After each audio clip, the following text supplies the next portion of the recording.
जैसा कि सभी भाइयों को पता है, ये जो हमारे सामने अभी गाड़ी खड़ी हुई है याकुज़ा रूबी, इसको हम लोग ने 1 दिसंबर 2024 के दिन लिया था और अभी भी इसका 1 साल पूरा नहीं हुआ है। और कितनी इसमें दिक्कत आई है, किन किन चीज़ों का हम लोग ने सामना किया है, वो सब आप देख ही रहे थे।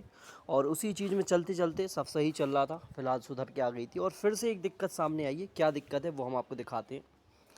ये आप यहाँ पे देखेंगे, ये हम इसे चालू करेंगे यहाँ से। हाय, याकुज़ा इलेक्ट्रिक में आपका स्वागत है। मैं उम्मीद करता हूँ कि आपका सफर बड़ा और इसके मजेदार हो। पीछे वाले टायरी में हर बार दिक्कत आती है, फिर से उसी पे दिक्कत आई है। क्या दिक्कत है, ये यहाँ पे हमने इसका एक्सीलेटर लिया और ये देखिए ये एक्सीलेटर, और ये अजीब सी एक आवाज़ पीछे वाले टायर से, और यहाँ पे एम का साइन आ रहा है। ये देखेंगे आप, एम का साइन कंटिन्यू। ऐसी कुछ दिक्कत आ रही है। अब देखिए चलना ही बंद हो गया पूरा, और पूरी दिक्कत इसी टायर से है। पहले कट कट की आवाज़ आना चालू हुई और बस